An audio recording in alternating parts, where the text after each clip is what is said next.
Hello, everyone. I am here with Dr. Harvey J. Kaye. He is a professor of democracy and justice at the University of Wisconsin Green Bay, and he is also the author of a fantastic book called Take Hold of Our History, Make America Radical Again, and he's here to talk about it. I just finished the book on Monday, and it's phenomenal. So, Professor, thank you so much for coming on the program. No, thank you for having me on. This is great. It's a great opportunity. And also, I've been really eager to meet you because I've watched some of your stuff and I like your spirit. Oh, thank you so much. That means so much. I found out about you from the Michael Brooks show. Shout out to Michael Brooks. He always brings on these fantastic guests. And that's where I saw your book and I bought the book. And it was so great because it kind of reaffirms everything that I've been thinking. Because there's this conversation in mainstream media currently about whether or not people in the Democratic Party, namely AOC, Rashida Tlaib, are going too far left. And basically what you demonstrate in this book is that people who say that social democrats are too far left, they're kind of ahistorical because we have a history of being radical. FTR called on a generation to be radical, or on people to be radical for a generation. So can you talk about our history as basically radicals? Because I think that people hear in mainstream media that you can't be too far left in America because we are a conservative country. And sure, people identify as conservative, but political labels don't necessarily mean that much. Because when you look at the policies, we are very progressive. And now, when you look at our history, there's no question. We're a radical nation. So can you talk through our history and how we are actually radical? And I know that that's a really huge, topic, but can you give us the rundown? Well, okay, so the high points, how's that? There you So the go. high points begin with my childhood hero, Thomas Paine, and in his pamphlet Common Sense, which was a pamphlet in which he put into words what Americans were already thinking in the course of their rebellion of 1774 and 1775, but they hadn't themselves gotten to the point of seeing the possibility of not only declaring their independence and creating this new radical nation, but also of creating a democratic republic. And it was Paine who basically brought forth their sentiments and their ideas that they had yet to articulate. And Paine says something in that pamphlet, Common Sense, of January 76, which I think it's, in one sense, it seems so utopian, and in another sense, it's so absolutely true. He says, we have it in our power to begin the world over again. Now, it's utopian because, of course, we can't just, stop history and start all over again. But it's true in the sense that what he's saying is history is made by human action. And therefore, we have a possibility of truly radically transforming our relationship to the world. And he was trying to get Americans to realize that they were, in fact, Americans, not Britons. And thus they should not think of themselves as British subjects and what might they accomplish in those terms, but think of themselves as American citizens. And he also asked them to consider, it's like what they used to say during the late 60s, the whole world is watching. Humanity was waiting for that kind of revolutionary moment that Americans themselves were able to create and provide for all of the Americans' faults and failings at the time. And all of that comes to be in some ways expressed in the Declaration of Independence. All men are created equal and endowed by their creator with certain unalienable rights: life, liberty, and the pursuit of happiness. Now, those words, to move ahead in radical terms and social democratic terms, those words actually did provide the basis for, in every generation, both Paine's words and Jefferson's own, you might say, provided so that in every generation of American history, the most progressive elements, whether they were liberals or progressives or radicals or indeed eventually socialists, when they reached back to lay claim to the American Revolution, they laid hold of common sense and the Declaration to say, look, we are what America is about. America is a grand experiment in democracy. And basically, look, let's face it, any experiment requires constant testing and pushing at the limits. So, whether they were free thinkers or abolitionists or women's rights activists, also known as suffragists eventually, or whether they were labor unionists, populists of the late 19th century, progressives with a capital P, socialists, anarchists, in every one of those generations, they reached all the way through to the civil rights movement and even to today. This reaching back took place, and this reminding of themselves of what America is meant to be. Again, we have a history of exploitation and oppression and enough tragedy and irony that we could go on forever on that subject. But it's also the case that through the course of those confrontations and those struggles and those aspirations that created movements, we actually did create a far freer, more equal, and more democratic America. And then if I could take it in another direction, which people often find surprising, is that if we actually think about social democracy itself, it's rooted in the same pen, and I say pen, that actually sparks or turns the American Rebellion into a revolution, because 20 years later, in the 1790s, Thomas Paine writes Rights of Man in the midst of the French Revolution, and then he writes a pamphlet called Agrarian Justice, which is the pamphlet that first envisioned social democracy. In this pamphlet, he called for taxing the landed rich in order to provide stakes, stakes, to young people so that you could combat poverty. Okay, that when they reach maturity, they should be given a certain amount of money in order to go out and make something of themselves in the world and prevent poverty from becoming the norm of their lives. But it also included this very radical idea, which later we come to call social security. He actually said there should be universal old age pensions for men and women when they reach a certain age of, we'll call a seniority age. So here is Thomas Paine, the American revolutionary and radical founder, who's also 20 years later seeing the consequences in Europe, especially of what we would call capitalism, he would call civilization. And he said it's imperative that we recognize that the earth was created for all of us, and property has been monopolized by a lot of people. He didn't call for dispossessing the property, but he said they owe all of us a tax to provide for the makings of what we think of as social democracy. And then if you move through history, and I could go on, but let's go right to one of the greatest names in American history, Abraham Lincoln. Even as Lincoln led the Union in the Civil War to sustain the Union, and truly when he signed the Emancipation Proclamation in response to all of those Southern slaves seeking freedom in the North and seeking a role in the Civil War against slavery, Lincoln also signed two other very significant bills, one of which is the Homestead Act, which was the transformation of the Midwest and the Plain States into family farming, okay, affording federal lands to family farms. That's social democracy at its best in many ways, enabling people to make their way to secure a wherewithal for themselves.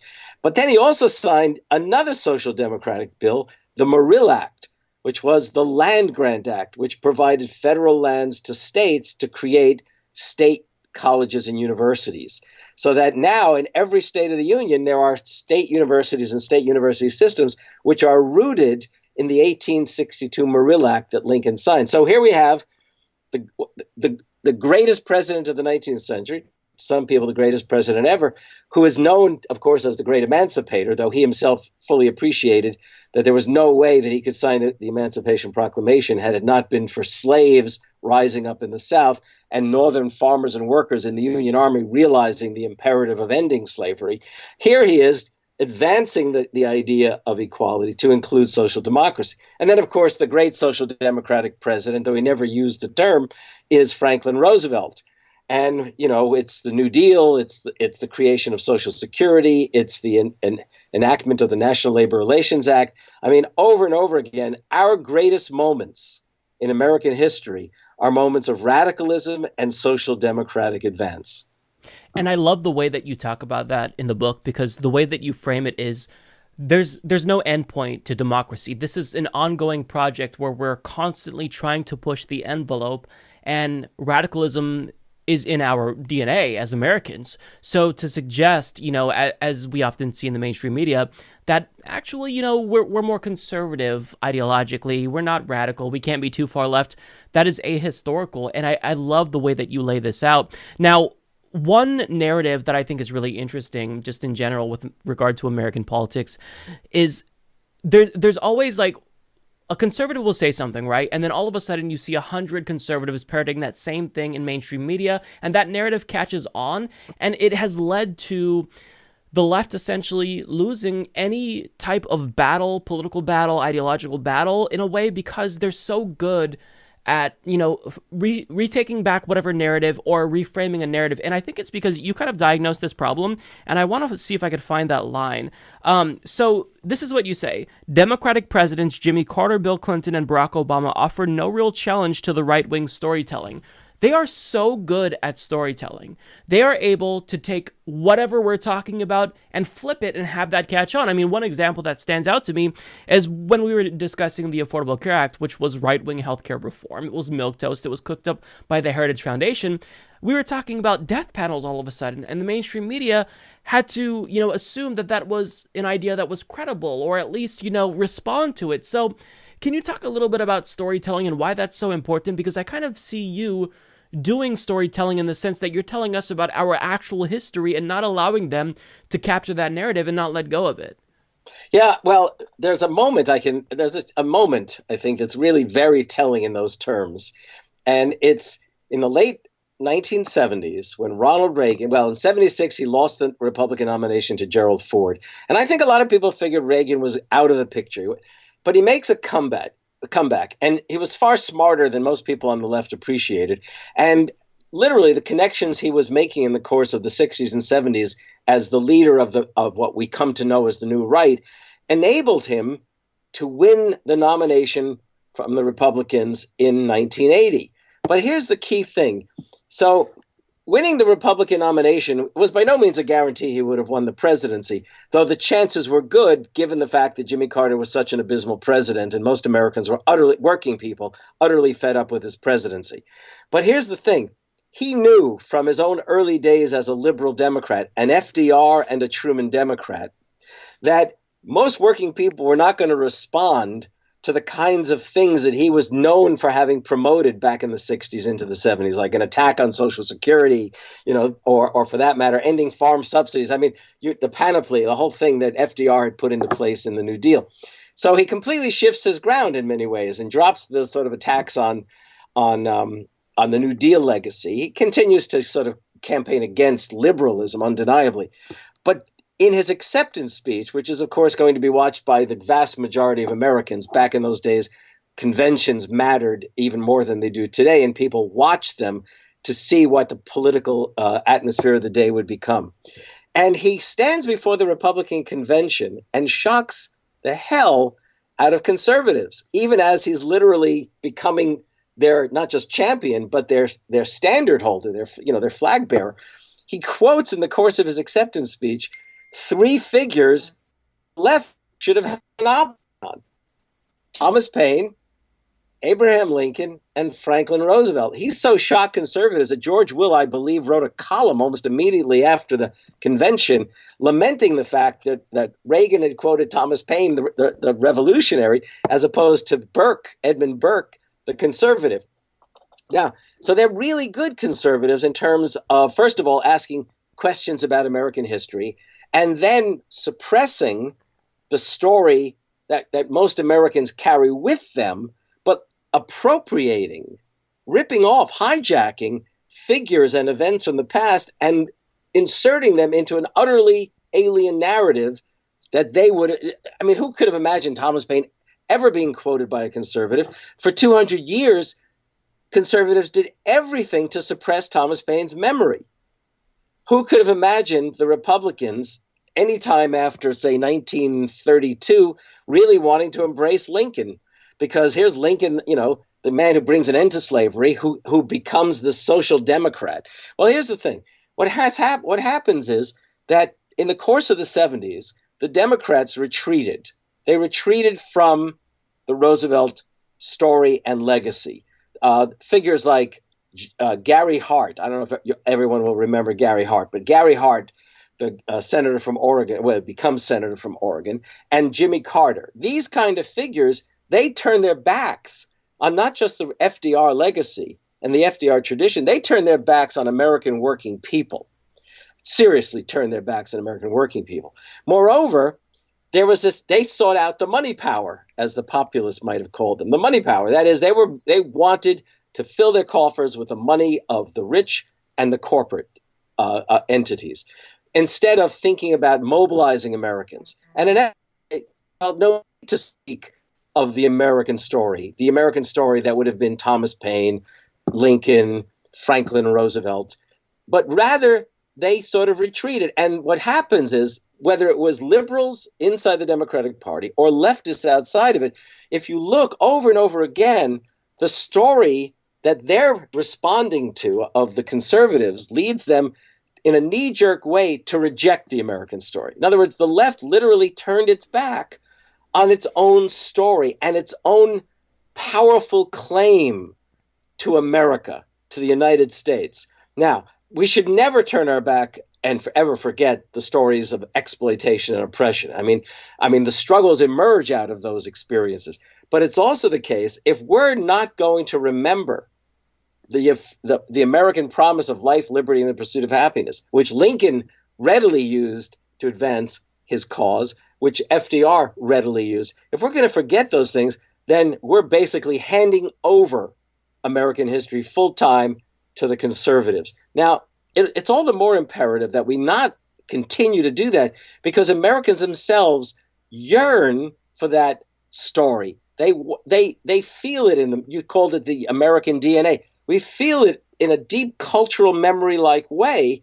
And the fact is, the Democrats and the left failed to articulate the story that Americans were yearning to hear, and that conservatives appropriated or hijacked and ultimately corrupted in terrible ways. And in fact, one of the beauties to go, you mentioned, I can't remember if it was during our conversation or beforehand, the squad, AOC and her comrades. One of the things that really struck me is very early on, after she won election to Congress, AOC was interviewed. I think it was on TV by one of the sort of mainstream media types, and she actually laid claim to the American story, of Abraham Lincoln and Franklin Roosevelt. But the surprising thing was that there were people on the left who said, "What is she doing? Why is she doing that?" And I thought, are they kidding? I mean, she's out ahead of a whole couple of generations of left intellectuals by laying claim to that. And Bernie Sanders, even more than he had done in 2015, which he did smartly on one occasion, but then failed to continue. This time around, he is laying claim to that Roosevelt legacy. So, I think there's reason to be hopeful.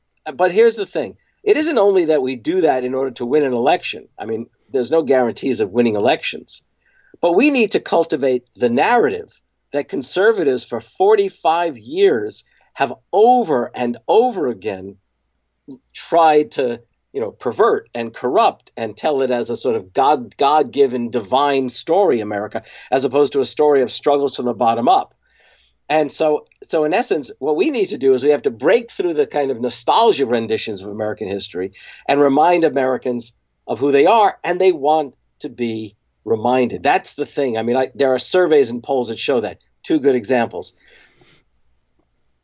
The whole phenomena that was called founders chic or founders fever back in the 70s, when all of a sudden everybody was talking about the founding fathers. Okay.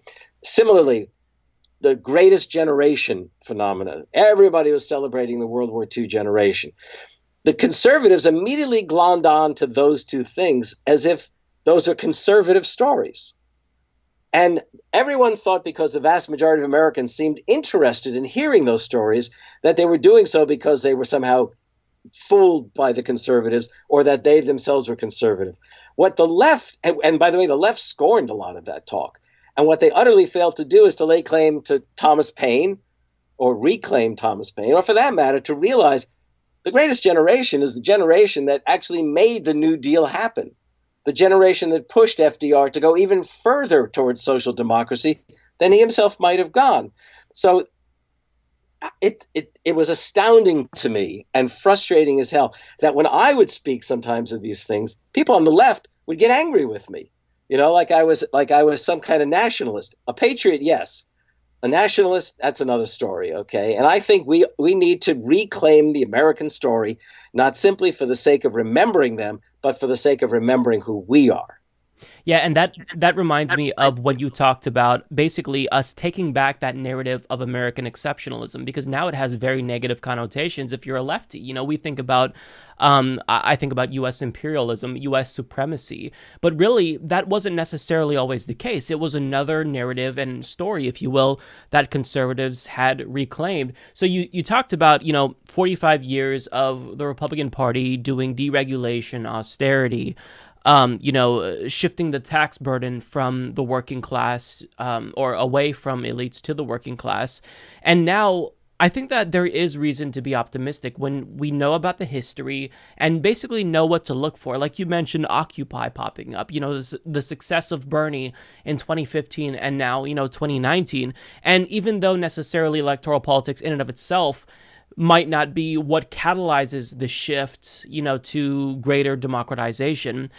It always comes from the bottom up. And I think that this book is a reminder that real change does come from the bottom up when we are reminded that we have always pushed further. We've always pushed the envelope.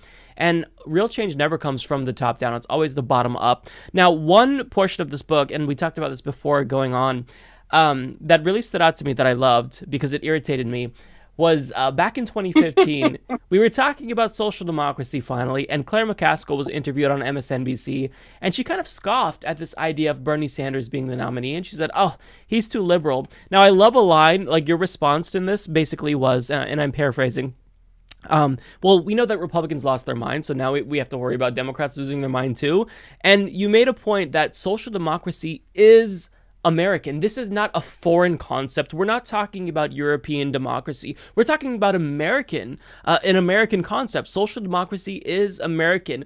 Can you kind of speak a little bit to that? Because I think it's something that's really fascinating. And I think that even myself, like I think I do a disservice because when I talk about social democracy, I use Scandinavia as an example. I always point there. I point elsewhere as basically, legitimizing my argument using empirical data. But we don't even have to do that because social democracy is American. Can you speak to that?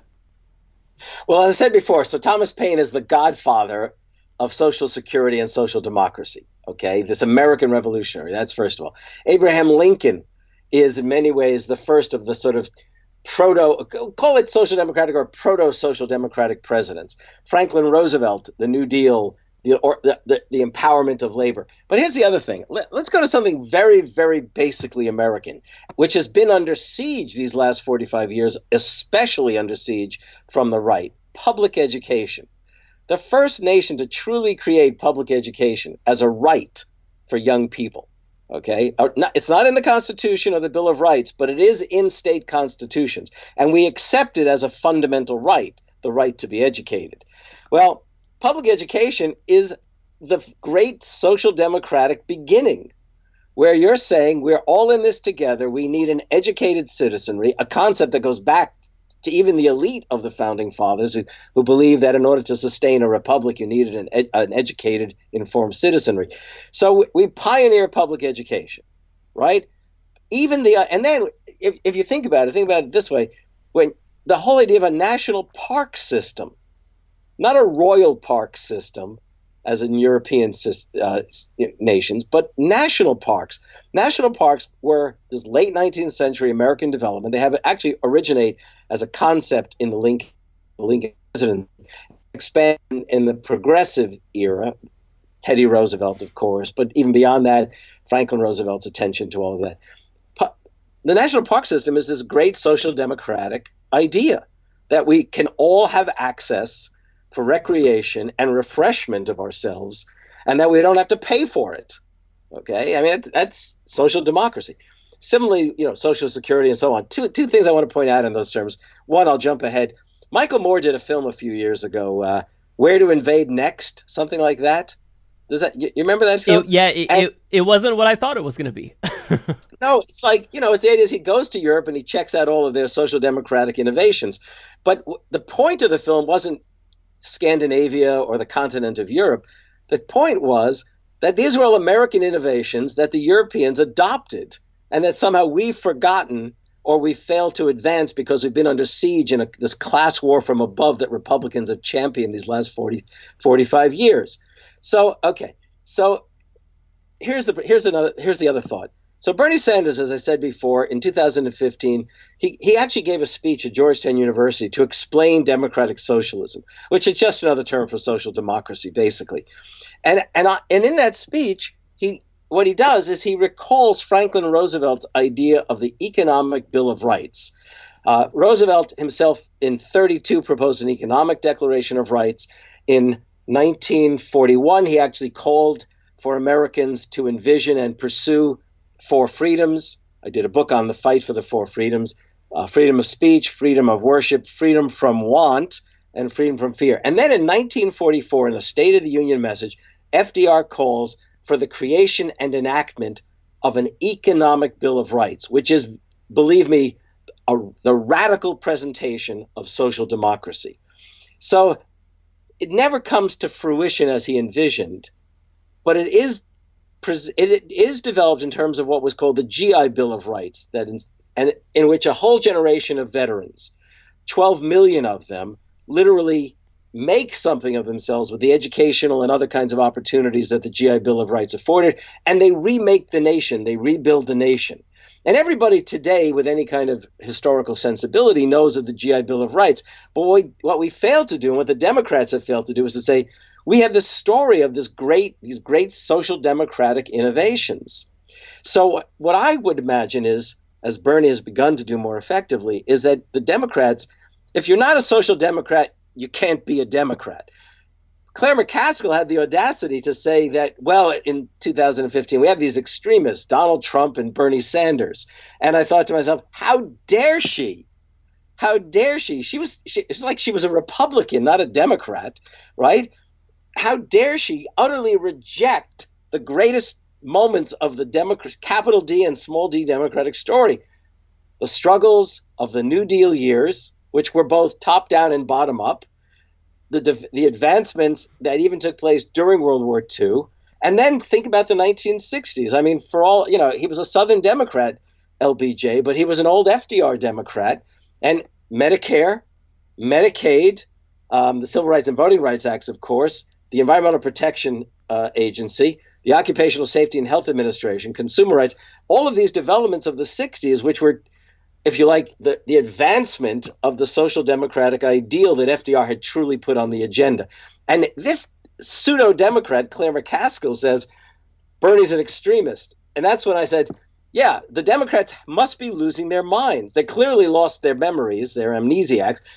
But our task must be to make sure not just that we, talk about social democracy, but that we remind Americans that social democracy, as you said, or as Bill Moyers, who really was the source of the idea for my writing that, said, social democracy is 100% American. Bill and I were supposed to co-author that piece, but something came up and I ended up doing it, and he wouldn't put his name on it because he said, you wrote it, you take the credit. And I can tell you that piece is probably the most liked piece I've ever written, in the sense on Twitter and on Facebook. The response was tremendous. So I was convinced Americans wanted to hear the truth of history, not the kind of crap that the Republicans were spewing, and surely not the kind of crap that Claire McCaskill was spewing. Yeah, I love that you brought that up in the book, because that clip, there was something about it, like the way that she said it too. It irked me, and it really stuck by me. And it's been on my mind. And when I read that in the book, I just thought, oh, this is so good. So the book itself, to me, like, this is a reminder that we are on the right path. And I don't know that we're going to get there in this generation, but we certainly are doing the right thing. And I think that there's this, you can correct me if I'm wrong, I think that there's this instinct on the left for us to kind of self-censor because Republicans are so good at storytelling and capturing that narrative. We don't want to go too far left because that could turn off voters. But in actuality, we're just basically returning to our roots. And I think that is incredibly important. So my pitch for the book is everyone who is a believer in, Bernie's presidency and campaign and social democracy has got to read this, because it basically tells you that you're on the right track. But before we go, I want to allow you to make your pitch for the book. It's phenomenal. We'll have links on screen and down below for people to order it. But tell us what you think that we haven't discussed, people need to know about the book. Well, okay. I want to give credit to the people who've inspired me to think in those terms, okay? So we need to remember that we're the children of Thomas Paine, the revolutionary. Okay, we carry it with us. He made us radicals then, and we're radicals to this day. And I wrote an earlier book, Thomas Paine and the Promise of America.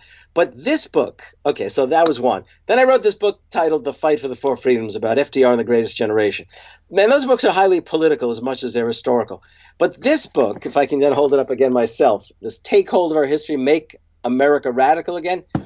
This book says this. It's not just a matter of making sense of why we feel the way we do, why it is that we saw these movements emerge, like the Fight for 15, Black Lives Matter, eventually the march, the Women's March, the Moral Monday movement, the teachers' strikes. I mean, those are all of these things indicate that we yearn to, in Langston Hughes' great poetic terms, we want to make America America. The America that has never been. But that's the story of progressivism and radicalism and democratic socialism, that we are seeking to make America the America that is part of our promise, but as yet has never been. Now, there's a quote that I love using. I probably use it in all my writing. It was Henry Demarest Lloyd, a journalist of around 1900, who was depending on who claims him, either a populist or a progressive or a socialist, doesn't matter. He said, basically, and he drew on Wendell Phillips, the 19th century radical, when he said this. He said, liberty requires more than perpetual vigilance. If we're going to sustain liberty or democracy and freedom and equality, we not only have to defend and protect the rights that our parents gave us, we need to create new rights for our children. And that's the point. There's a radical imperative in American life. We feel it.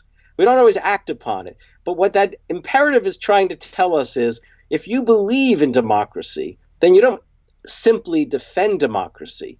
To sustain democracy, you have to extend and deepen it. I can't make that point strongly enough.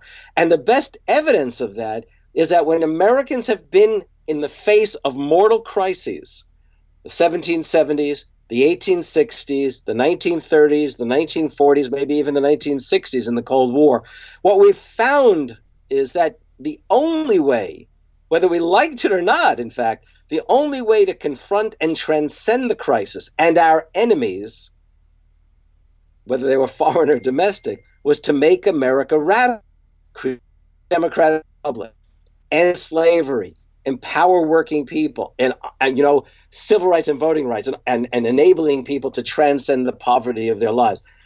That's what America is meant to be, and that's the struggle ahead of us. So I'll go back to something you said. It's not a matter of going too far left. It's how American do we want to be? I love that, and we can't possibly end stronger than that. It's a great note to end on. Thank you so much, Professor Kaye. Once again, the book is Take Hold of Our History, Make America Radical Again. There will be links in the description box if you'd like to read it yourself. Thank you so much for coming on. Thank you, Mike. It's been a pleasure talking with you.